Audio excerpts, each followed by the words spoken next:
Welcome to the Great Detectives of Old Time Radio. From Boise, Idaho, this is your host, Adam Graham. If you have a comment, email it to me, box13@greatdetectives.net. Follow us on Twitter at Radio Detectives and become one of our friends on Facebook. Facebook.com/Radio Detectives. Remember, as you're making your travel plans for the holidays and the new year, remember JohnnyDollarAir.com. JohnnyDollarAir.com is my Priceline affiliate page. You get all of the benefits of going through Priceline.com, such as being able to name your own price or search from published fares. But part of the purchase price goes to support the Great Detectives of Old Time Radio at no additional cost to you. So remember, when making your travel plans, check JohnnyDollarAir.com first. Well, now it's time for today's episode of yours truly, Johnny Dollar. The original air date is February the 17th of 1950. The title is The Gravedigger Spade. Time now for Edmund O'Brien as Johnny Dollar. Johnny, how soon can you get out to High Bridge, North Dakota? North Dakota, huh? In the winter, you guys send me to North Dakota and the summer to Miami, Florida. All right, what's your problem? We got two old duffers insured for a total of $80,000. What's the matter? Somebody threatening to kill them? No, they're threatening to kill themselves.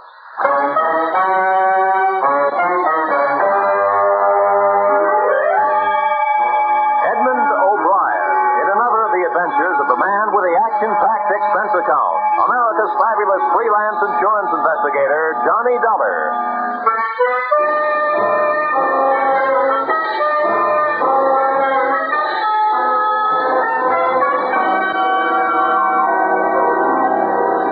Expense account submitted by Special Investigator Johnny Dollar to Home Office, National Fidelity Life Insurance Company, Hartford, Connecticut.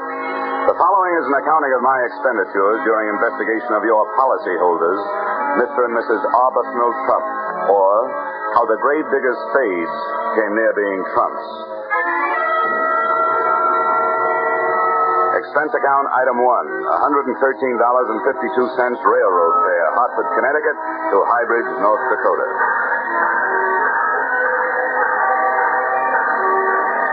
As I walked towards the station in High Bridge, the wind whipped white shawls of snow out of the night and around me like a Spanish dancer, and the raw cold had my feet acting like castanets.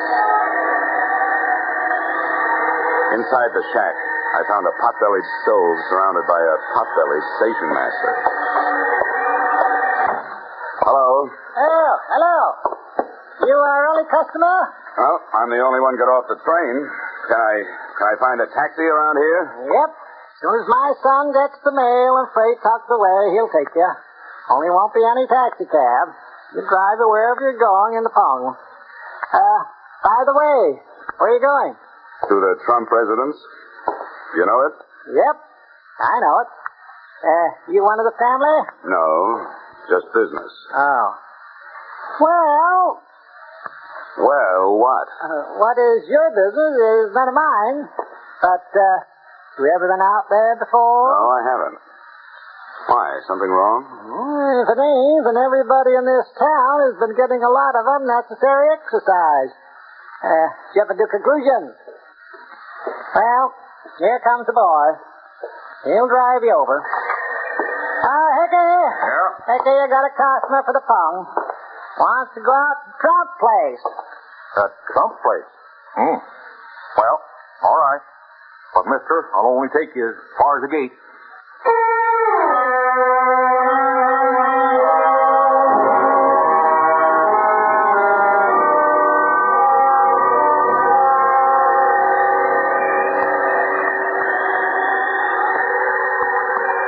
You say this your first visit, huh?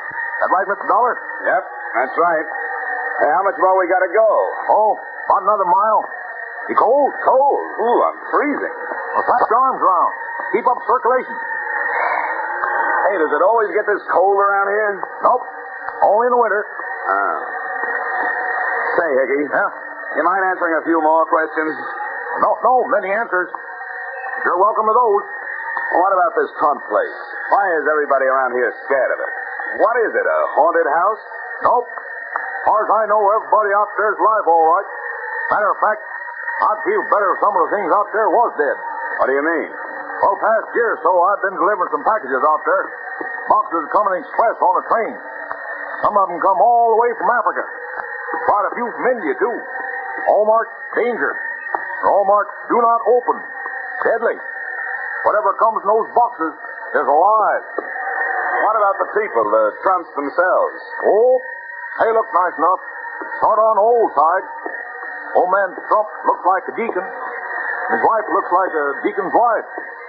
But they never seem to come to town, let alone church. Hey, that's funny. What's so funny? Well, look, they're on the road. Fresh auto tracks. Only one place to go out this way. Same place we're going. To the Trump house. I don't see anything wrong with that. Those folks never have no visitors. Now, looks like they're having a lot. Hey, maybe they're having guests for dinner. That's right. Maybe they are having guests in for dinner. I didn't say in for dinner.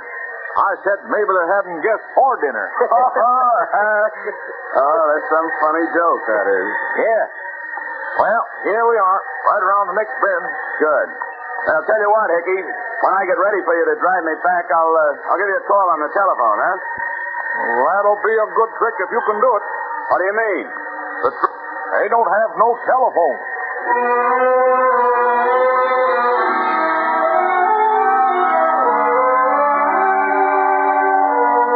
Expense account item 2, $1.50 tongue fare. Hybrid station to the gate of the Trump estate where the driver Hickey dumped me off.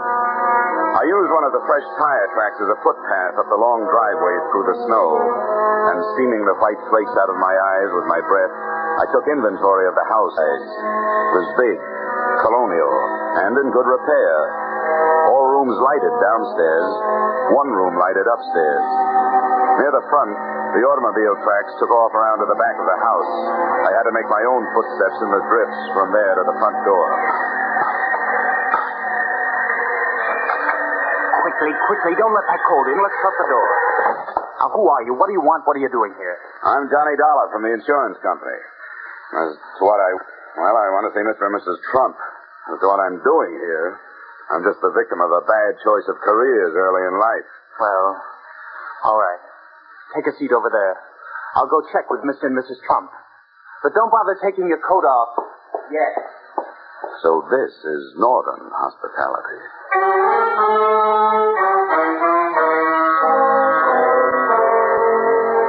Coming in out of the cold makes any house seem warm, but my overcoat started to steam about 10 seconds after I got inside this one. So did I. And looking around, I saw the reason.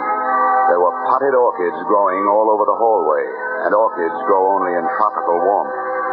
Despite the invitation not to, I took off my overcoat and waited. After 10 more minutes, I felt like slipping out of my suit, a decision I didn't have time to make. They're just finishing dinner, Mr. Dollar. They suggest you join them for coffee. Follow me. Thanks.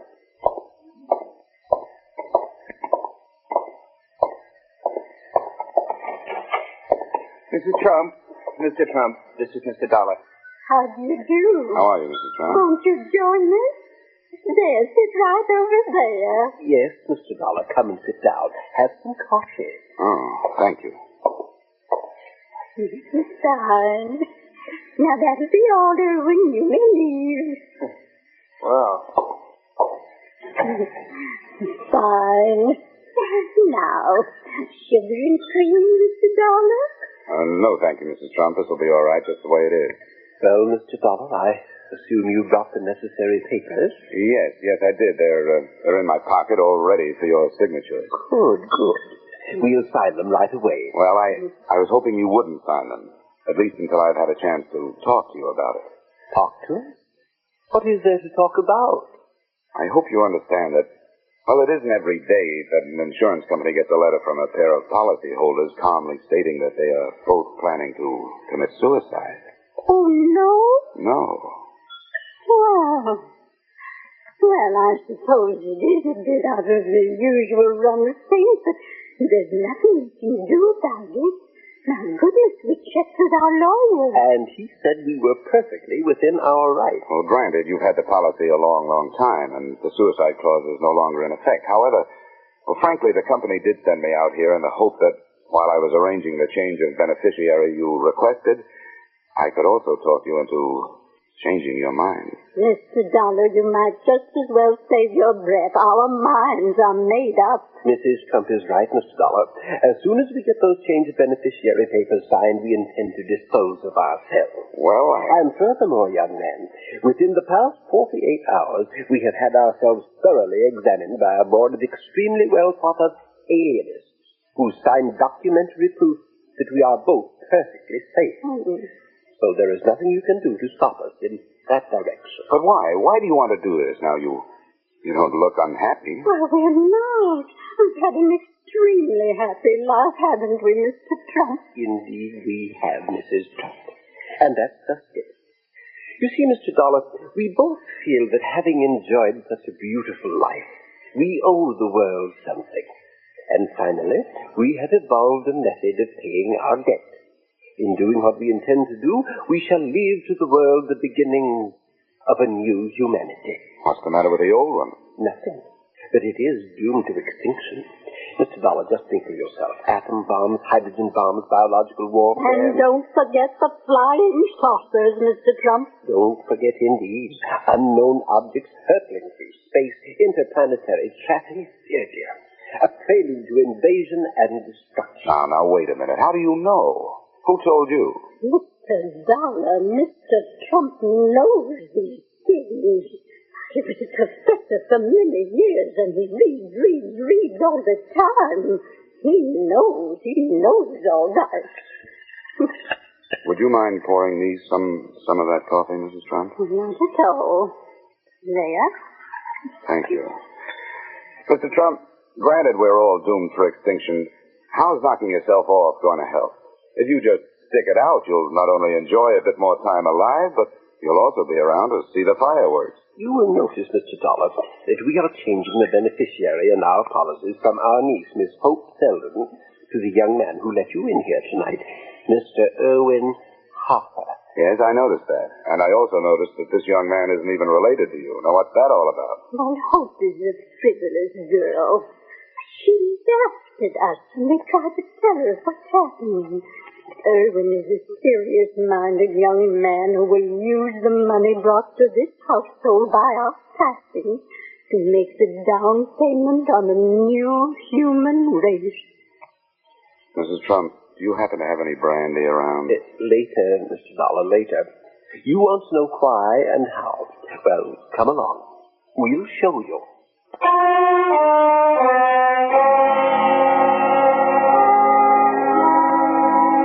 A nightmare is bad enough when you're asleep, but I was awake, and that's when they're really frightening. They took me down through the back of the house to a winding, half-lighted stairway into the belly of the black hole. The oppressive heat grew even more oppressive. More stairs, then tunnels. All the ceilings cement and lined with lead. All the walls covered with pens and cages, and all of them filled with snakes, Mr. Dollar. Reptiles, hundreds of them. Every species, every variety known to modern man. Look at them. Look at them and look at them well, for here is the new beginning. When life as we know it is blasted off the face of this earth, either by man himself or by his planetary cousins. When that happens, then these shall be the inheritors of this global sphere, as they were in the beginning, according to the Meston theory as set down in 1903. Yes, Mr. Dollar, Mr. Trump knows these things, don't you see? No, I've got to admit I don't quite see. You will. There. Look. Every pen, every cage is equipped with an automatic feeding device. Stored above the cages is enough scientifically developed food to keep these reptiles alive for 100 years if need be. Until the Holocaust, they will be cared for by young Harper. I could use some old Harper myself. When the Holocaust comes, Irwin Harper shall survive as long as possible. Then the machines will take over. The reptiles will be fed, and when the recording devices up on top say that the radioactivity and magnetic forces have been dissipated, the doors of the cages leading to the earth above shall be automatically projected outdoors, and the cycle shall be complete. Then the reptiles will be set free on the face of the earth, to once again evolve themselves into the new humanity. I see. Look, Mr. Trump, I'm out here to ask you a very simple question. What's all this got to do with your committing suicide? That is easily answered, Mr. Dollar. We need money. We need a lot of money to buy the rest of the equipment. We are willing to give up the little that is left of our lives to provide it. Erwin will remain behind to put our money to good use. Mr. and Mrs. Trump, I don't question your motives, but you can't blame me for taking a second look at your methods. This man springing from reptile theory is flimsy enough, but that's your opinion and you're entitled to it. But what you're not entitled to, and I'm quoting the Bible and the law, is the act of taking your own lives. We've talked that over among us, and we are willing to take our chances. All right. But at least you'll agree this is a whole lot to take in one sitting, isn't it? Now let me bring these papers back in the morning. We can talk it over once more, and then you're free to go ahead and sign them. Well, the time is short, but I don't think a few hours will matter. Do you agree, Mrs. Trump? Yes, I agree. Good.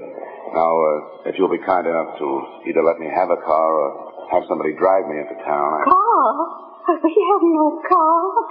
We haven't had one for months, and we've borrowed them from the property. Hasn't been one past the gate for almost a year. Oh? Including tonight? Yes, of course, including tonight. You'll just have to stay here. Come now. We'll take you up to your room, Mr. Dollar. What you need is a good night's sleep.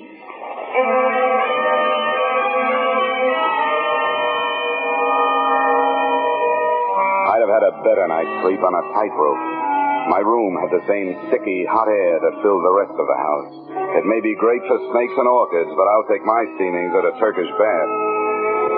I stretched out on the bed, turned off the lamp, and closed my eyes.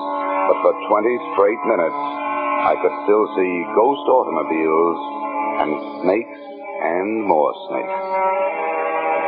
I kept my eyes closed as much as I could because when they were open, I could see on the wall the serpentine shadows of the tree branches outside.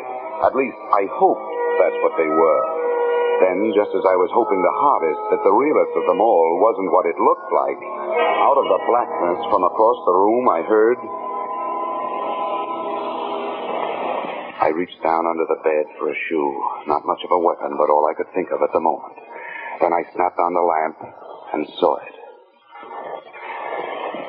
It had plenty of coils, all right, but it was strictly non-venomous. The steam radiator standing there hissing my performance. But my nerve ends didn't even have a chance to lie down. They were still standing straight up when it happened. I was out of bed, across the room, and out into the hall in slightly more time than it takes to tell. The ray of light from my open door fell across a jumbled pile of beautiful young woman. I bent over her and...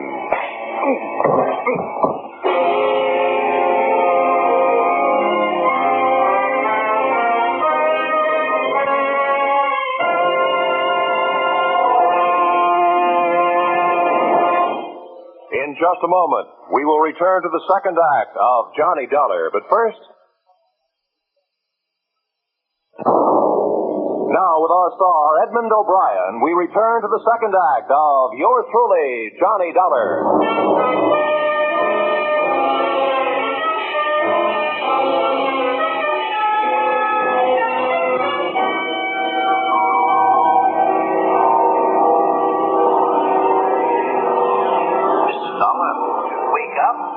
Walking in your sleep. Yes, you should be more careful. Perhaps you need an basic coma is. Perhaps you need analysis. Learn what the basic coma is.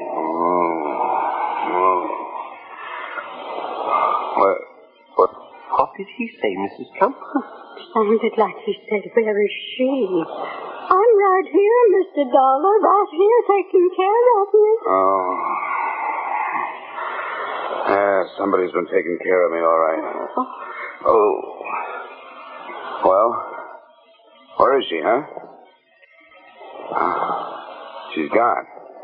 What have you done with her? Come on now, where's the... Mr. Dollar, you'd better get hold of yourself. There is no girl here. Oh, no? Well, look. Earlier tonight, you told me there was no automobile around here, but there was. I saw the tracks in the driveway with my own eyes. I walked in one of them. All right. Look out the window, Mrs. Trump. No, I don't see any tracks. Do you see any footprints?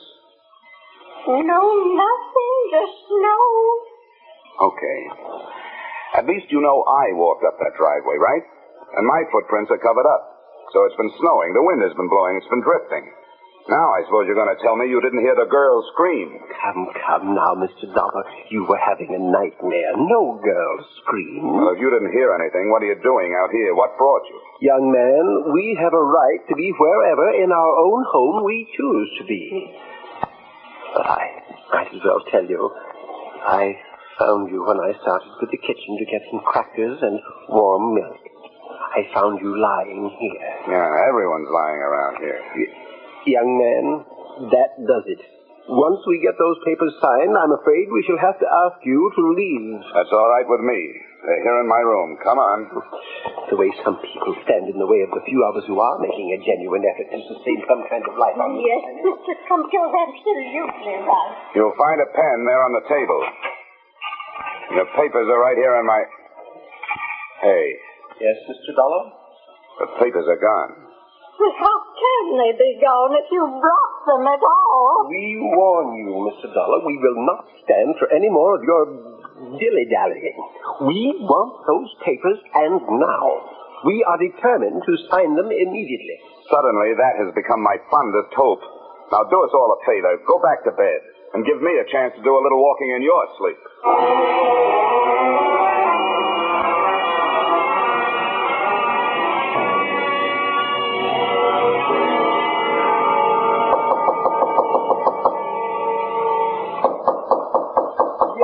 Who is it? Dollar, what do you mean barging in here? I'm looking for a girl, and I'll admit this is a very unlikely place to find her. I'll thank you to get out of my bedroom. You realize how suspicious you look just lying there in bed? What do you mean? Well, I mean that about 15 minutes ago, a woman screamed at the top of her lungs not 20 feet from here. Now, what's your story? That you didn't hear it? Or does it happen around here all the time? You're crazy. I didn't hear any woman scream, and I don't think you did. Okay, have it your way. I'm hearing things. But one thing I know, I'm not feeling things. See here? This lump on my head? That's for real. That doesn't interest me a bit. If I find out you put it there, it'll interest you. I'll not only put an egg on your skull, I'll make a whole omelet. In case you don't know it, you're looking at a citizen who's burned up. M-A-D. Mad.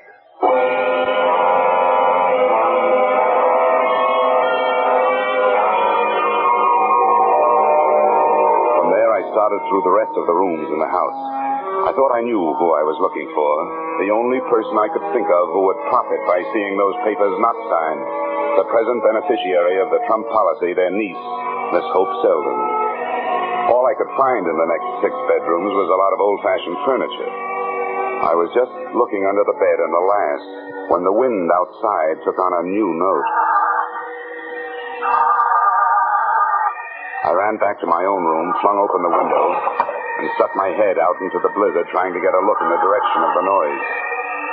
I wasn't taking any chances on that kicker finally sparking the automobile into life before I had a chance to see who was in it. I swung my feet over the sill and dropped the one story into a high drift.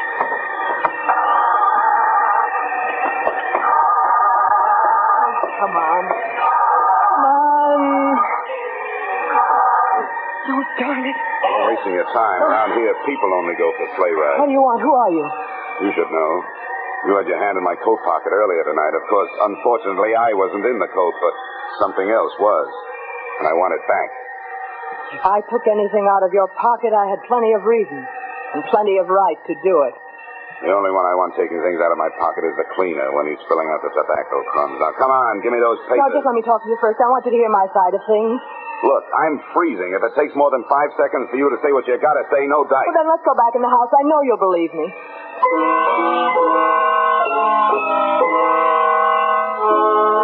I I saw plenty about her to interest me, but nothing to relax me.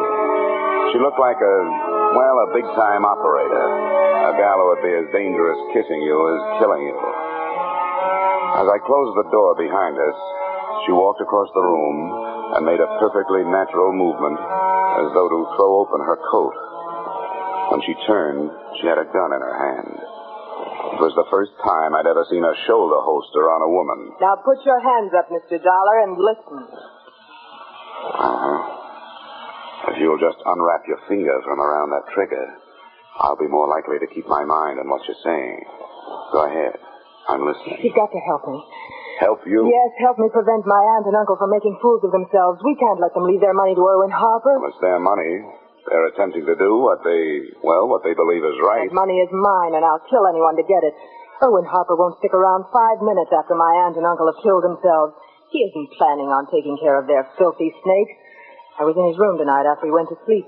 In his pocket, I found a ticket for South America. His plans were all made. He caught me in there and chased me out in the hall and slugged me. When I came to, you were lying there unconscious beside me. I ran downstairs, and I fixed their scheme. I threw the switch to release their stinking reptiles. By now, the snakes are all outside, freezing to death. Don't move. You don't want to move. So now you know, both. You know what that means? I'll have to kill you both, and I'll get away with it. Why, you miserable hunk of putty, you conniving thing. The Trumps want me to have the money, not you. I worked out that whole plan for them, all of it. And I'm the one they want to take care of it. Now drop that gun, Hope. You'd better drop it, Hope. It doesn't make any difference anyway. What do you mean it won't make any difference? Because our friend over there isn't going to pull the trigger. Oh, no? And why not? Because Hope has released all those snakes. One thing she forgot. When snakes get cold, they try to get warm. And one of them just joined the party. He's right behind you, Irwin. I don't believe you. You're bluffing. Can't you hear him? You can't fool me. That's a steam radiator. In this house, they're all noisy. Irwin, if you make any kind of a move or fire that gun, he's going to strike. I'll make you a deal. Let me reach down and get that gun off the floor. I'll blast its head off. Careful. Don't move, Irwin. No, you don't. I know what you want that gun for. I wouldn't even turn around and look, Irwin. Not only going to move, I'm going to get that gun out of your reach. There was a snake. Look out, he's on the loose. Oh, he got me! The bushmasters! The worst of them all! Well, you've got the gun. Go on. Shoot him, Howard, shoot him! All right, That's for him. But you're not staying behind me to get you. This is for you!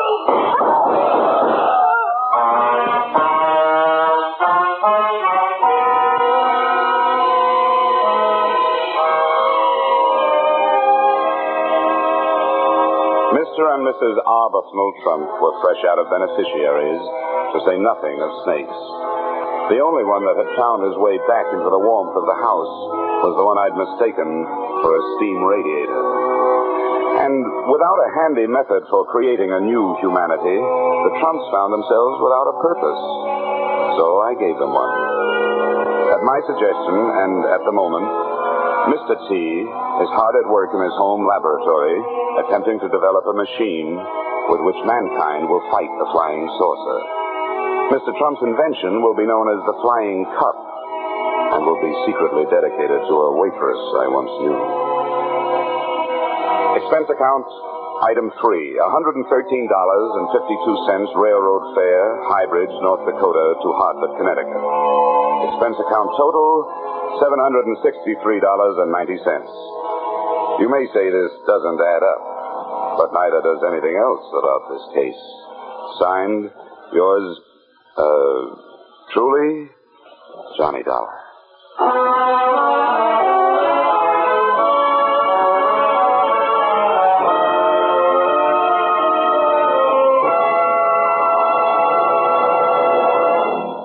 Yours truly, Johnny Dollar, stars Edmund O'Brien in the title role and is written by Paul Dudley and Gil Dowd with music by Leith Stevens.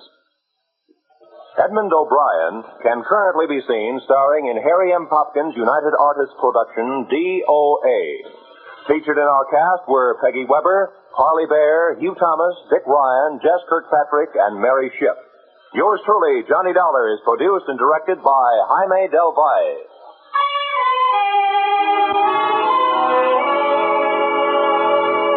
Join us again next week when Edmund O'Brien returns in another adventure of yours truly, Johnny Dollar.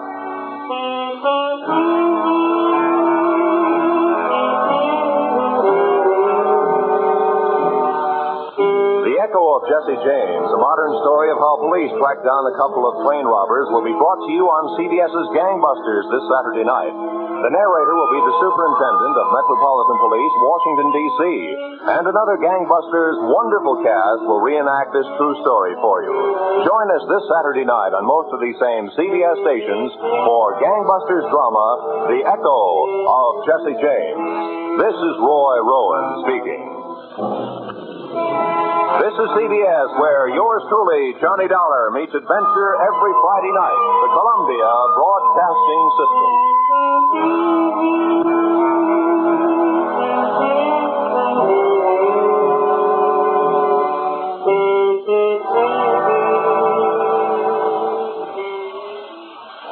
Welcome back. Well, a lot to say about this episode. I guess starting off with one small detail, I really kind of question Johnny's decision to go by train from Hartford to North Dakota in the winter. True enough, Johnny would not be able to directly get from by plane from Hartford to this small town, in North Dakota. But it would probably have made more sense and just been more efficient overall to fly from Hartford into Minneapolis, and then from Minneapolis catch the train to North Dakota. Particularly, you're talking about traveling in the winter, so you could get held up for days when you're planning a trip of that length. And Johnny does really tend to take planes more often than not, so this was an interesting choice. There's a lot of really good elements to this story. I think that they did a pretty fantastic job setting all of the atmosphere with so many mysteries, and O'Brien, I think, really did do some good acting to convey his discomfort and his real concern about what's going on. Plus, you also have kind of an extreme take on some of the more troubling headlines of the day and what to do about it.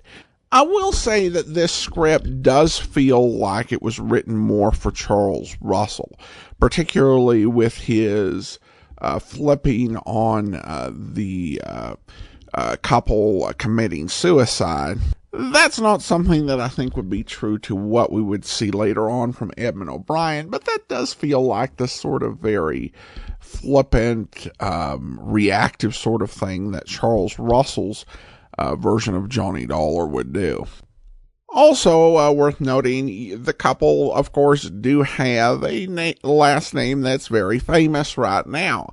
I didn't even mention it with the first time we played this back in 2010. But this isn't the only time that Johnny Dollar has had a name like this. There is an episode during the Bob Bailey era known as the Jimmy Carter era, and that doesn't have anything to do with the political version either. All right, well, listener comments and feedback, and a nice tweet in celebration of our 3000th episode. Ryan writes over on Twitter, "Amazing! 3,000 episodes! Congratulations, Adam. Well done, and thank you for making this podcast. Thoroughly enjoyed, and it is the only thing I listen to in my car." Well, thank you so much, Ryan. Appreciate your comments. And I also want to go ahead and thank our Patreon supporter of the day. And thank you to Keith. Keith has been one of our Patreon supporters since February 2017, currently supporting us at the Shamus level of $4 or more per month. Thanks so much for your support, Keith. And that will actually do it for today. Join us back here tomorrow for Dragnet. Next Friday, another episode of yours truly, Johnny Dollar. In the meantime, send your comments to box13@greatdetectives.net. Follow us on Twitter at Radio Detectives and become one of our friends on Facebook, facebook.com/Radio Detectives. From Boise, Idaho, this is your host, Adam Graham, signing off.